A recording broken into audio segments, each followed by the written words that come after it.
फसल अवशेषों को न जलाएं, इन्हें मिट्टी में मिलाकर लाभ कमाएं। ये अभियान है किसानों की आय बढ़ाने का, जमीन की गुणवत्ता सुधारने का और पर्यावरण को बचाने का। केंद्र सरकार के सहयोग से कृषि एवं किसान कल्याण विभाग हरियाणा द्वारा चलाए जा रहे इस अभियान में किसान बढ़ चढ़कर भाग ले रहे हैं। फसल अवशेष प्रबंधन कृषि यंत्र प्रोत्साहन मेला हो, किसान मेला हो या फिर किसान जागरूकता शिविर, हर जगह किसान उत्साह से भाग ले रहे हैं। विभाग लगातार किसानों को पराली में आग लगाने से होने वाले नुकसान के बारे में जागरूक कर रहा है। हरियाणा में ज्यादातर किसान अब ये समझने लगे हैं कि पराली में आग लगाना घाटे का सौदा है। इससे जमीन के मित्र कीट और पोषक तत्व खत्म हो जाते हैं, जबकि पराली को खेत में ही मिला देने से जमीन में नाइट्रोजन, पोटाश, सल्फर और फास्फोरस की पूर्ति होती है। समझदार किसान अब अपने साथी किसानों को जागरूक कर रहे हैं। अरे लल्लू भाई, इबकाले गेहूं नहीं बीजने से भाई, पर भाई खेत में खड़ी पराली के आग कद लावेगा। भाई आग को ना लगाऊं, एपी सीडर ते सीधी बिजाई करूंगा। AP cedar? हाँ, एपी सीडर पराली ने काट के ने और सीधी गेहूं की बिजाई कर दे से। और पराली का खेत में खाद लाग जैसे, जिससे किसान ने यूरिया और डीएपी कम डालना पड़ेगा। पर भाई यो एपी सीडर बहुत महंगा होगा। बिल्कुल नहीं भाई, कस्टम हायरिंग सेंटर पर ये सारे सामान किराए पर उपलब्ध हैं। अच्छा रे, चल भाई फिर। हाल भाई। धान की कटाई के बाद पराली का प्रबंधन अब किसानों के लिए सस्ता और आसान हो गया है। केंद्र सरकार के सहयोग से कृषि एवं किसान कल्याण विभाग हरियाणा फसल अवशेष प्रबंधन के लिए जरूरी यंत्र सब्सिडी पर उपलब्ध करवा रहा है। 2 से 3 गांव पर एक कस्टम हायरिंग केंद्र खोला गया है। इन केंद्रों पर happy seeder, zero till seed drill, rotavator, MB plough, super SMS, rotary slasher जैसे जरूरी यंत्र 80% तक सब्सिडी पर दिए गए हैं। अब गांव का कोई भी किसान यहां से पराली के निपटान की जरूरत के अनुसार यंत्र किराए पर ले सकता है। कृषि एवं किसान कल्याण विभाग ने सभी यंत्रों का किराया प्रति एकड़ उपयोग के आधार पर बेहद कम रेट पर तय किया है। किसानों को व्यक्तिगत रूप से यंत्र खरीदने के लिए 50% तक अनुदान दिया जा रहा है। अब तक 18 जिलों में 1129 कस्टम हायरिंग केंद्र खोले जा चुके हैं। व्यक्तिगत रूप से 3489 किसानों को फसल अवशेष प्रबंधन यंत्र दिए गए हैं। गांव स्तर पर किसानों के सामने फसल अवशेष प्रबंधन यंत्रों का डेमोन्स्ट्रेशन दिया जा रहा है। माननीय मुख्यमंत्री जी द्वारा समय समय पर किए गए निवेदन का भी किसानों पर असर हुआ है। मेरे किसान भाइयों, आपसे अपील है, फसल अवशेषों में आग न लगाएं, बल्कि इनको खेतों में मिलाकर मिट्टी की उपजाऊ शक्ति बढ़ाएं। आपकी सेहत और आने वाली पीढ़ी के भविष्य को सुरक्षित करने हेतु आप किसान भाई फसल अवशेष प्रबंधन मशीनरी पर 50% से 80% तक उपलब्ध अनुदान का लाभ उठाएं और वातावरण को प्रदूषण से बचाएं। विभाग के प्रयासों और किसानों के सहयोग का असर है कि इस बार हरियाणा में पराली जलाने की घटनाओं में तेजी से कमी आई है। अब वो दिन दूर नहीं जब हरियाणा के सभी किसान पराली को जलाएंगे नहीं, बल्कि उसे खेत में ही मिलाकर ज्यादा लाभ कमाएंगे।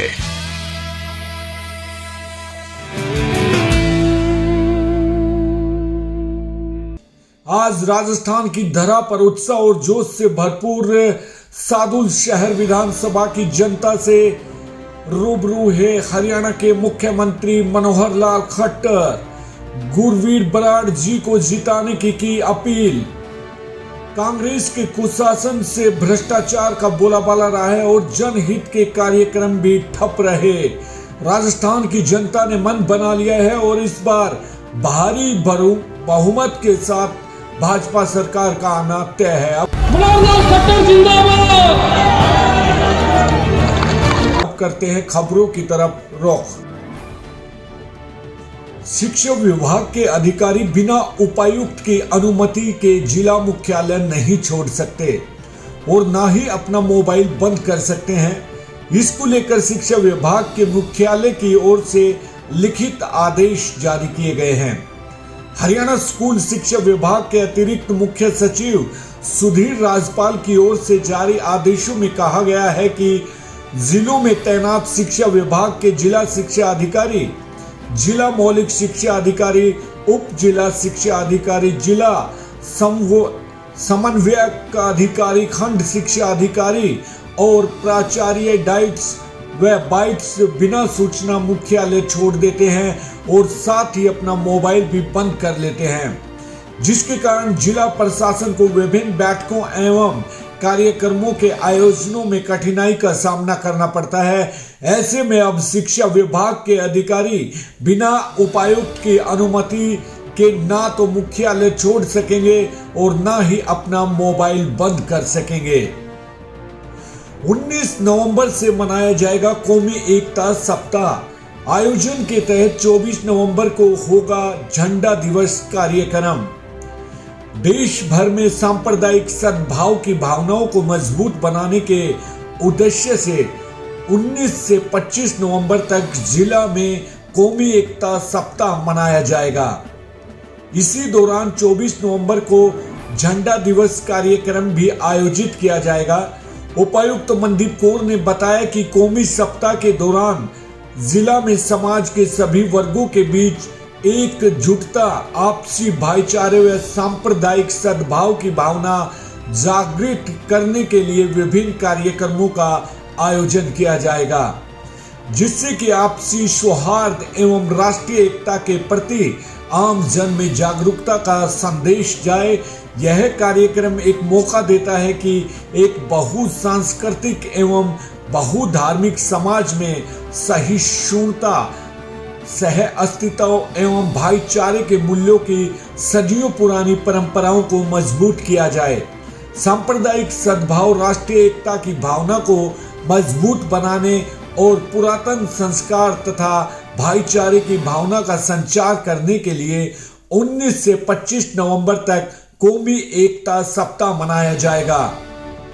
उन्होंने बताया कि इस सप्ताह का पहला दिन 19 नवंबर राष्ट्रीय एकता दिवस के रूप में, दूसरा दिन 20 नवंबर अल्पसंख्यक कल्याण दिवस, तीसरा दिन 21 नवंबर भाषाई सद्भाव दिवस, चौथा दिन 22 नवंबर कमजोर वर्ग दिवस, पांचवा दिन 23 नवंबर सांस्कृतिक एकता दिवस, 24 नवंबर को झंडा दिवस तथा 25 नवंबर को सांप्रदायिक सद्भाव दिवस के तौर पर मनाया जाएगा।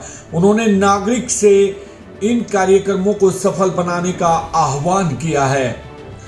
आउटरीच गतिविधियों के तहत होगा विकसित भारत संकल्प यात्रा का आयोजन। जी हां, जरूरतमंद पात्र लोगों को सरकारी योजनाओं का लाभ दिलाने को लेकर राष्ट्रव्यापी विकसित भारत संकल्प यात्रा अभियान का आयोजन किया जाएगा। इस अभियान के तहत होने वाले कार्यक्रमों में उन लोगों को भी शामिल किया जाएगा जो योजनाओं का लाभ लेकर अपना जीवन सही ढंग से गुजर बसर कर रहे हैं। ये लोग अपने अनुभव को दूसरे लोगों के साथ साझा करेंगे। यह अभियान विशेष तौर पर अनुसूचित जाति वर्ग या कमजोर तबके के क्षेत्र में चलाया जाएगा। उपायुक्त मनदीप कौर ने बताया कि आउटरीच कार्यक्रमों के तहत यह राष्ट्रव्यापी अभियान 15 नवंबर 2023 से शुरू हो चुका है, जो कि 26 जनवरी 2024 तक चलेगा। जन जागृति के लिए संकल्प यात्रा वैन के साथ करीब 2 महीने तक चलेगी। जिले के सभी ग्राम पंचायतों और शहरी वार्डों को कवर करेगी। इस यात्रा का मुख्य लक्ष्य, यदि कोई पात्र व्यक्ति योजना के लाभ से किसी कारणवश से छूट गए हैं तो उन्हें योजनाओं का लाभ मिले। विकसित भारत संकल्प यात्रा अभियान सरकार का फ्लैगशिप कार्यक्रम है। जन सहभागिता के साथ यह अभियान गांव से लेकर वार्ड स्तर पर चलाया जाएगा। सरकार की योजनाओं को घर घर तक पहुंचाने के उद्देश्य से यह अभियान प्रभावी रहेगा। उन्होंने बताया कि इस अभियान में केंद्र व प्रदेश सरकार की मुख्य प्रधानमंत्री आवास योजना, राष्ट्रीय ग्रामीण आजीविका मिशन, पीएम किसान फसल बीमा योजना, पोषण अभियान, उज्ज्वला योजना आदि, आयुष्मान भारत, जन औषधि योजना, पीएम गरीब जन कल्याण अन्न योजना, कौशल विकास योजनाओं, पीएम विश्वकर्मा योजना सरीखे कार्यक्रमों पर पूरा फोकस रहेगा। किसान मेरी फसल मेरा ब्यौरा पोर्टल पर करवाएं रबी फसलों का पंजीकरण। मोबाइल एप्लीकेशन पर भी कर सकते हैं फसल का पंजीकरण।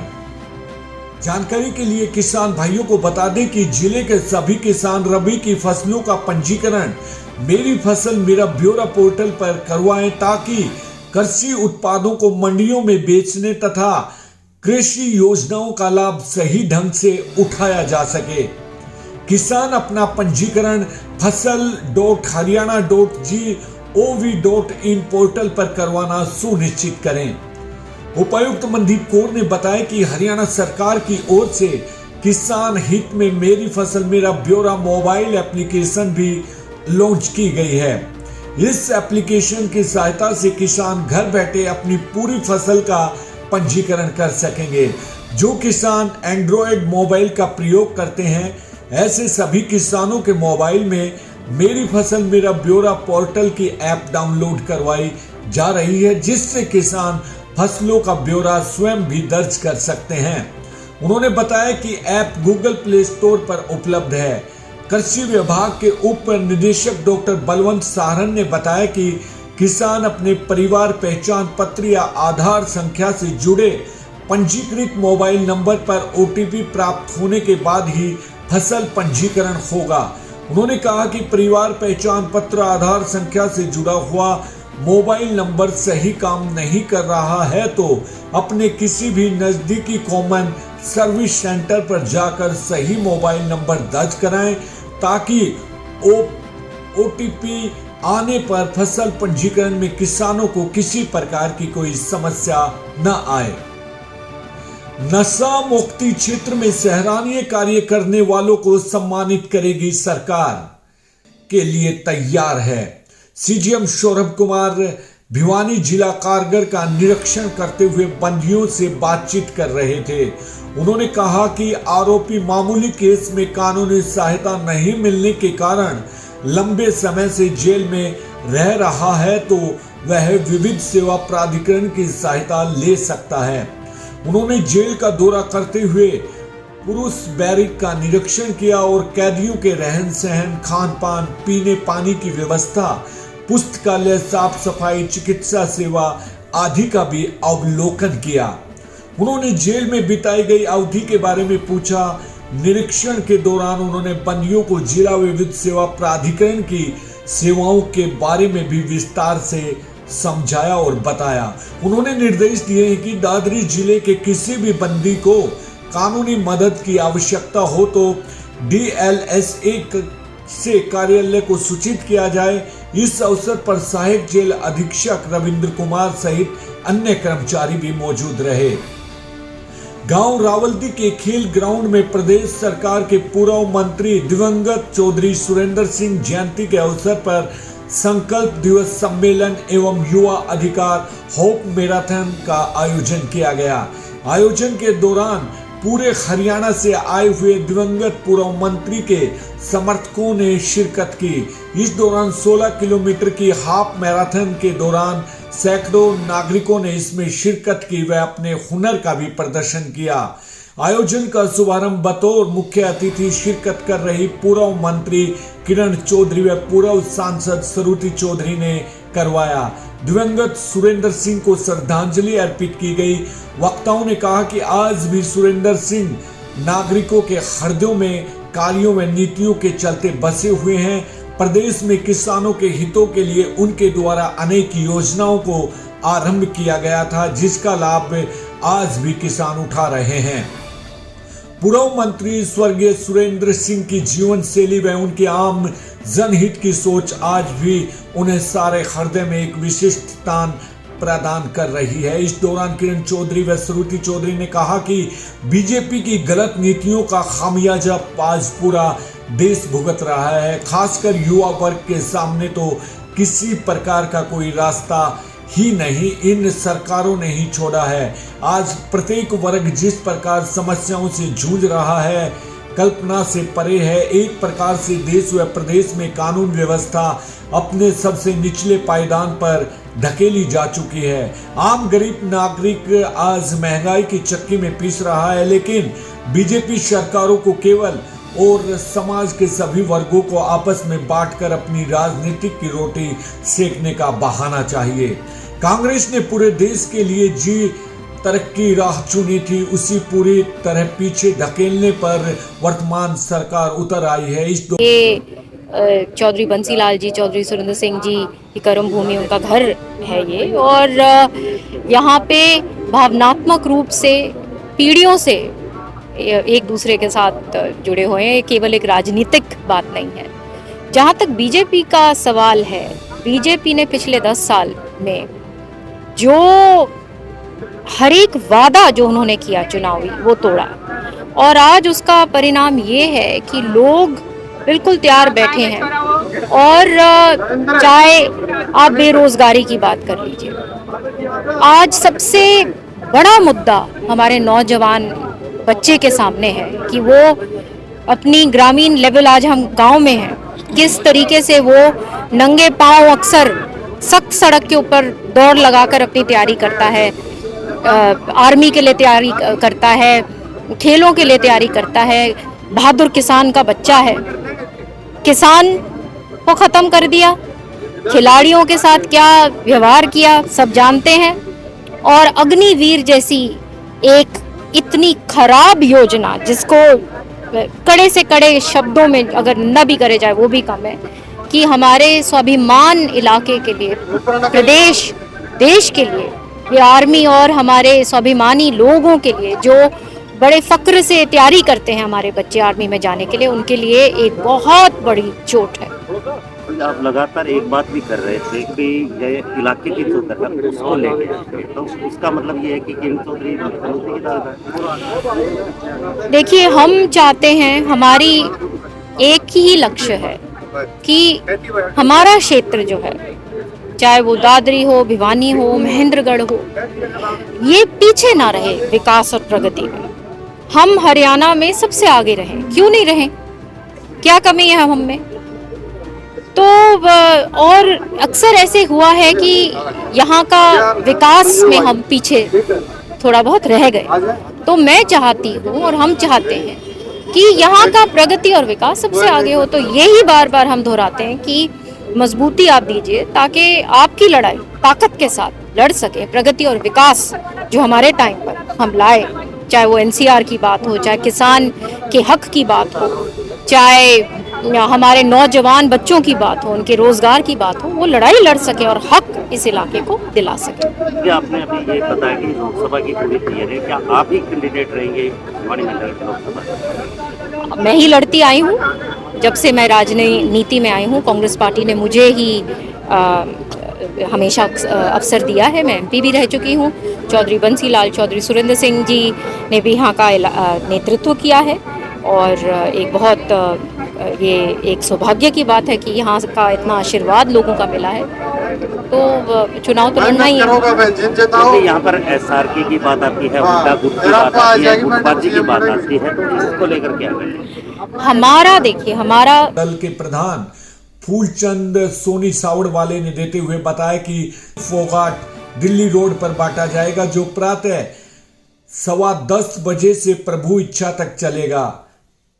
आपको प्रसाद में कढ़ी, चावल, बाजरा, मूंग, मोठ, कांजी के बड़े व मिक्स सब्जियां शामिल होंगे।